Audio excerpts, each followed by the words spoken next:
Alright, so today I've got a real common problem on the Ford Fusions and the Ford Escapes Mariners, Mercury Mariners, and it has to do with the half shaft seal leaking on the left hand side, the driver's side. And it looks like it's not necessarily coming from that area, and it might be coming from the power steering rack, but these are electric, so you already know it's not coming from there. And the reason why is because it leaks out of there and then it gets sprayed over the rack, the frame, and the rest of the trans case here, whereas this is fairly dry and this is where it all pulls up. So while there is special tools required to do this job, I'm going to walk you through it in case you want to tackle it on your own and improvise a special tool part or borrow them from your local dealer, which a lot of them do as long as you leave a credit card on file. So we're going to start on this one, and the first thing we need to do is drain the fluid. There's a 7/16 drain plug. Just loosen it. Let it fully drain out, and while it's draining, we can start taking apart the suspension here so we can pull that half shaft. So there is a TSB out on this concern, and what it all stems from is the finish right here on the actual half shaft, where it sticks through the seal and then gets supported by this bushing inside the trans case. And the imperfect finish on here actually starts chewing into the bushing here, and then those metal shavings, of course, get spun around and then it starts chewing into the rubber seal. Now on the Ford Fusions and Milans, you get a whole new half shaft in the kit, and the kit is very cheap right now. You get a whole new half shaft, a new bushing, which this is actually the latest one. It has a Teflon coating on the inside. This just came out about a month ago. And then of course a new seal. On the Escapes and Mariners, you only get this stub shaft part, and you just unband it from the rest of the half shaft, and you change the end here and then put it back together. Now the procedure for the Escapes and the Fusions are quite similar, but because the suspension is a little bit different, and of course you're only changing the stub shaft, so you got to disassemble the CV shaft here on the Escapes and Mariners. I will be doing a separate video for the Escapes in the future. So right now we'll just concentrate on the Fusion, which is actually a little bit easier as far as the shaft part of it. So we're going to pull the wheel off, obviously first, 19mm.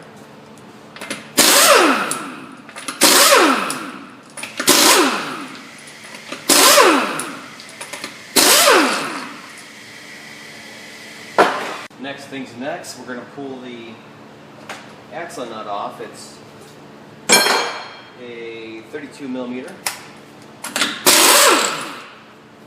It comes off there pretty easy like that. Next, we're going to pull off this caliper and bracket as one, and we're going to pull the retainer up here, the 10mm bolt actually, for the hose.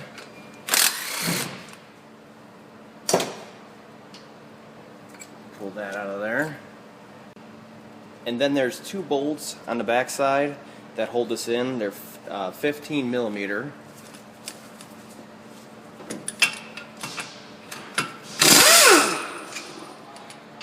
Those out of there.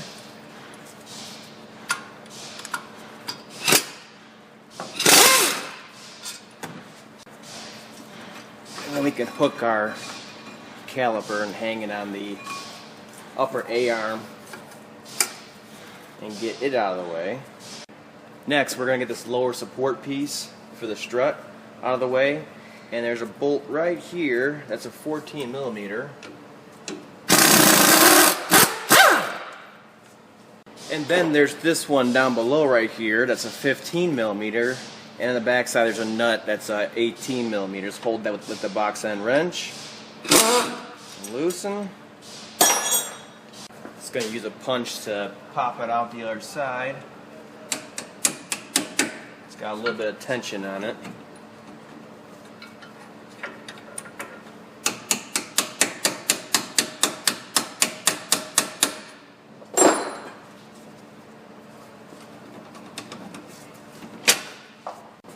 Now all you gotta do is tap this down, this whole support piece with the hammer, and you can leave the sway bar link connected, and then you can angle it out of here from the strut.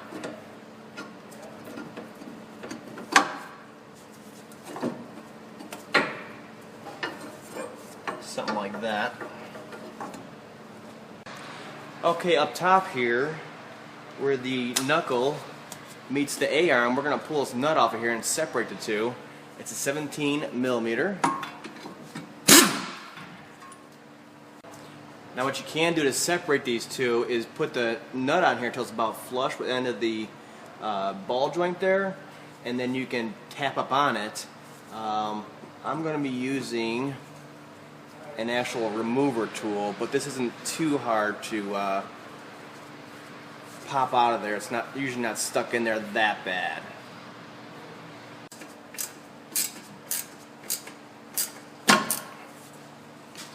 You can see that was a little bit of pressure and it popped.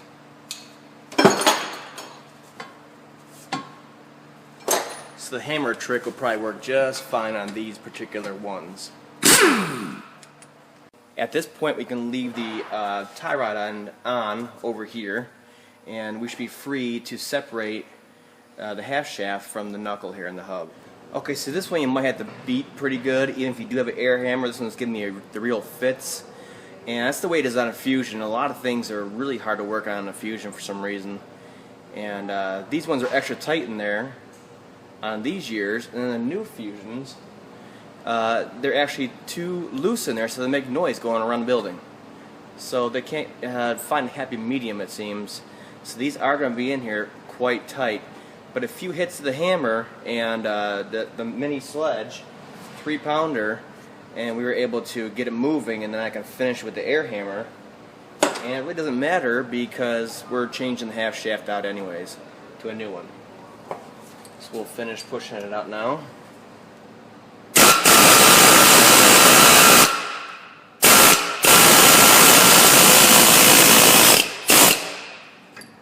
Okay. Pull this down a little bit. And you'll be able to get it to clear like that.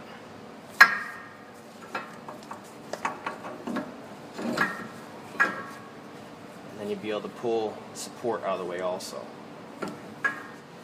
Okay, so the next thing we need to do is disconnect the half shaft from the transmission itself.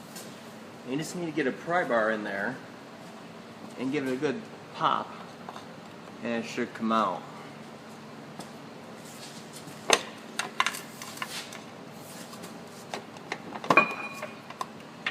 Something like that. After that, it'll just slide out. Now what I use to get the seal out is a flat blade screwdriver, and you hit it straight on, you cave it in like this, and you move over.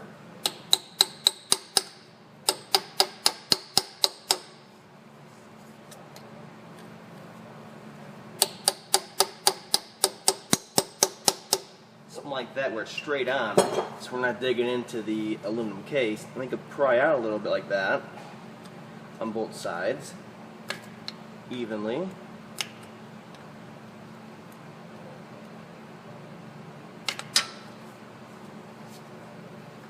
then you follow it along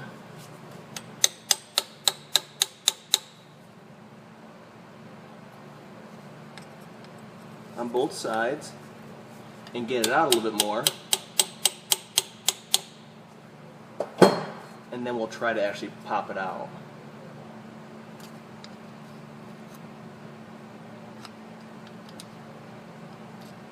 This way we're not damaging the case where it actually seals. You can see on here how damaged the actual surface is that should be sealing, and that's why we start getting that leak. It's not too bad on this one, but you can definitely see it compared to the new one. Alright, so pulling this bushing right here out of the actual transmission is optional, but this depends how bad it's ground up in there. This one won't look too bad, but if I'm pulling it all apart and I'm on Ford's dime to fix it for the customer, I'm obviously going to be changing to the new style.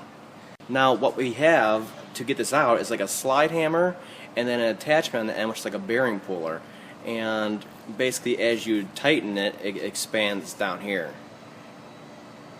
You can see it. So what I do is I size it so it just fits in the new one on there, and then I can stick that into the transmission and then tighten it from there, and it'll expand behind it, and then I'll be able to slide hammer it out of there. And eventually you'll start hearing it change tone, and it'll slide right out of there.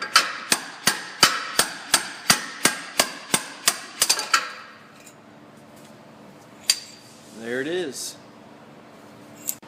Now luckily that was the hardest part of the job right there, was getting that out without ruining the transmission case. And that special tool really comes in handy. And you make sure any shavings from you pulling it out or from the wear between the axle shaft and that bushing, you get them out of there so that they don't go further into the transmission. Do a real thorough cleaning, and then keep changing your rag out, and then eventually I get a little bit of trans fluid on the rag, and I put back in there and do a final cleaning because it'll stick to that just a bit better. There's like a little channel back here before the actual differential inside the transmission.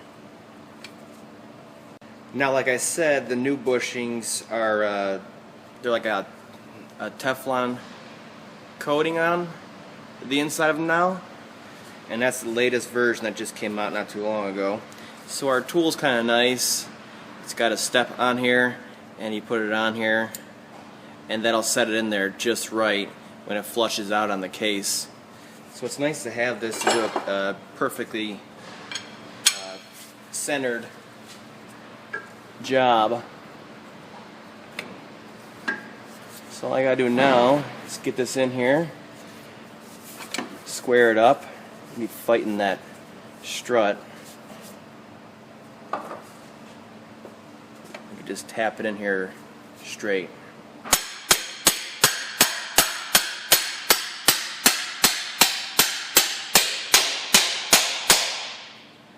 And then of course you'll hear that different sound. You know to stop at that point.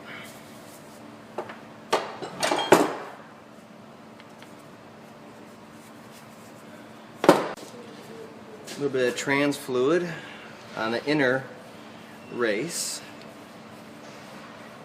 and then we can start doing our seal. Now there's also a installer for the seal, and what's nice, it sized perfectly. So you put the seal on there, it'll expand it out a little bit, and put pressure on that garter spring in there, so it keeps pressure so it doesn't pop off when you're pounding it in.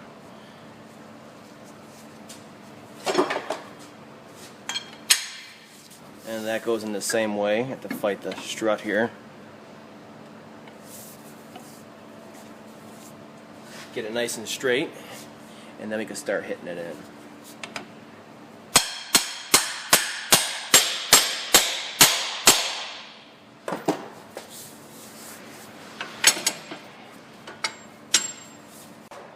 So once you get your seal in, just make sure it's flush all the way around, which this one is because I have the proper tool. And then clean the area around the seal while we still have access. And now it's time to put the new half shaft in. Make sure you put a little bit of trans fluid, clean trans fluid, where it rides right here. Okay, so put the axle shaft back in, and then make sure it's splined. You can see we're splined with the actual differential inside of there.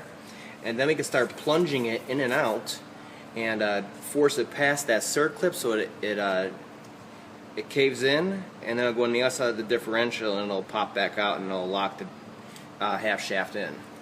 I'll try to show this.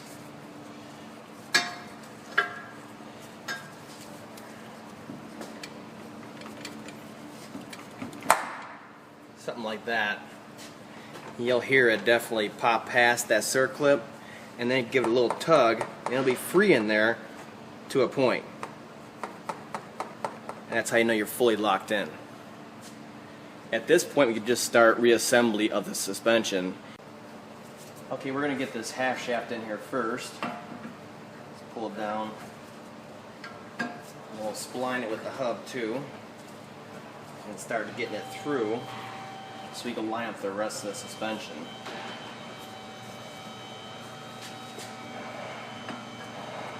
There we go.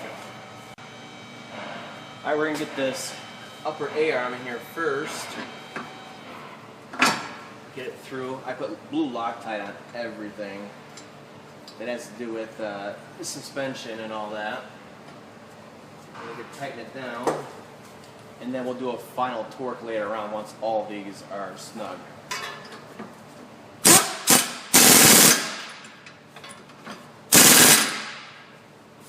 Now, like I said, these half shafts fit real nice and tight inside the hubs here. So they won't exactly push through far enough for you to get a nut on here. So you get to pull on the half shaft itself and then tap the hub and kind of vibrate it through.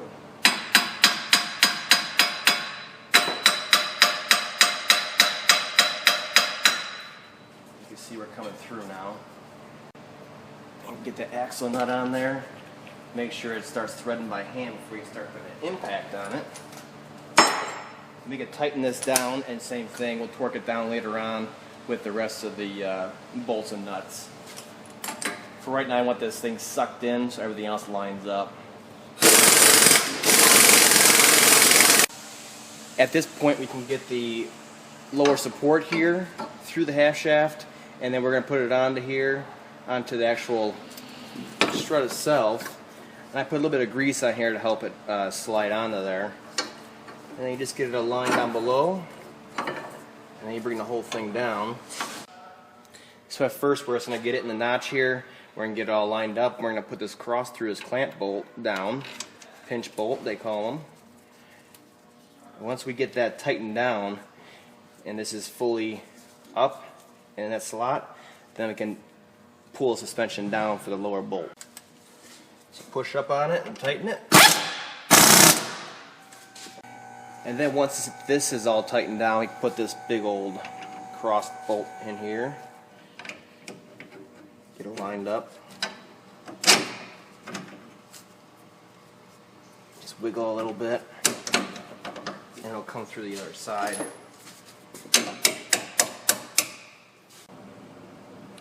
And we'll just cinch this bolt down for now too and torque it later.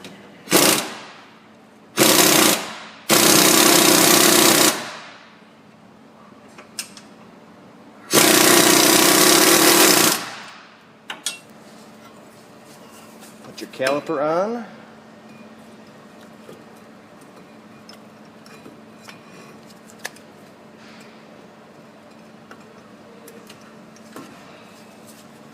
There we go. Just make sure your hose is not twisted on here when you put it back on. Blue Loctite on your bolts, obviously.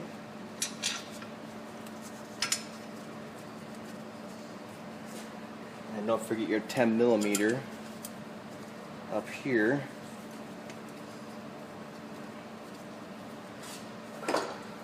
Just tighten that down. Tighten these down to 15mm, and then we'll torque them down here in a second.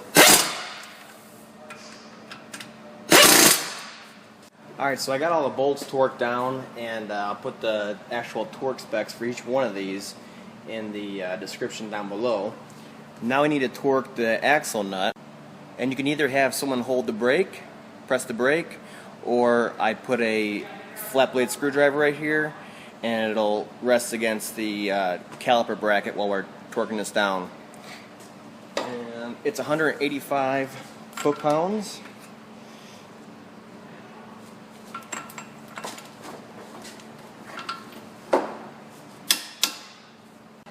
And with that same flat blade screwdriver, we're going to put a notch right here where there's that divot right there, and that'll lock it in from turning.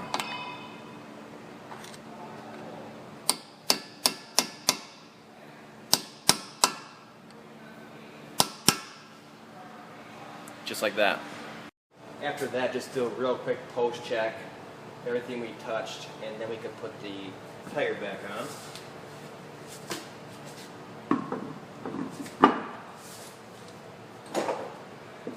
And we'll tighten these down to 100 foot-pounds. Before you lower the car back down, make sure you put your drain plug back in, put a little bit of Teflon sealant on there, and just snug it up is all it takes. Don't tighten it too much, you'll crack the case. Okay, back up top here, we got everything down below buttoned up, torqued our wheels down. Now before we even start the vehicle, we're going to put 5 quarts of Mercon LV into the trans. There's a dipsticks right back here, and it's going to put your transmission fill spout in there, and put 5 quarts in, then we can start it and check it from there. Alright, we got it started now. We're going to let it idle down, and we'll check the fluid level, make sure 5 is good. We should be safe with 5 to start off with, and then we can start checking the level.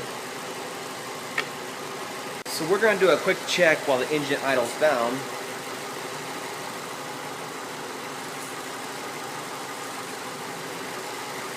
Just to make sure we're not dry.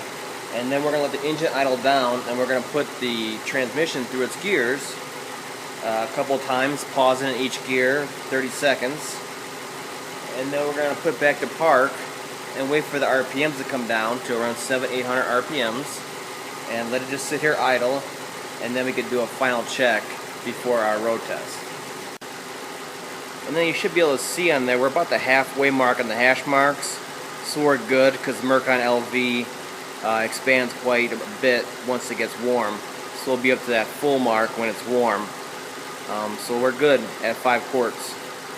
After that, just go for a test drive, go through all the gears, come back and check your fluid level once again when it's hot, and then just make sure there's no new leaks down there. And besides that, you're set to go.